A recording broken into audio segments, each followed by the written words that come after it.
সালে দেখেছি যে দুর্নীতির বিরুদ্ধে আপনারা একেবারে পোস্টারে বিভিন্ন অভিযান পরিচালনা করেছিলেন। এখন আবারও একই যে একটা যে বিন্দিরামের ঘটনা আসার পরে আমি একটা কথা বলি, সাংবাদিক বন্ধু, এখন তিনবার সংসদ সদস্য নির্বাচিত হবার পর বাংলাদেশে আপনারা স্বাধীনতা আছে,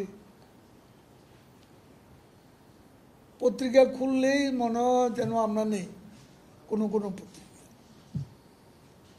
তো আপনারা কেউ কি তার চোরাচালানের কোনো তথ্য দিতে পেরেছেন? এতদিন বেনজির আহমদ বাংলাদেশের আইজিপি, কই বেনজিরের যে দুর্নীতি করেছে সে তথ্যটি কি আপনারা কেউ দিতে পেরেছে? সরকার এটা জেনেই তদন্ত করছে এবং অপরাধ অনুযায়ী যে কেউ শাস্তি পেতে। দুদকের তদন্তের পরে কি গণমাধ্যমের খবরটা এসেছে নাকি গণমাধ্যমের খবরের পর দুদক তদন্ত শুরু করেছে?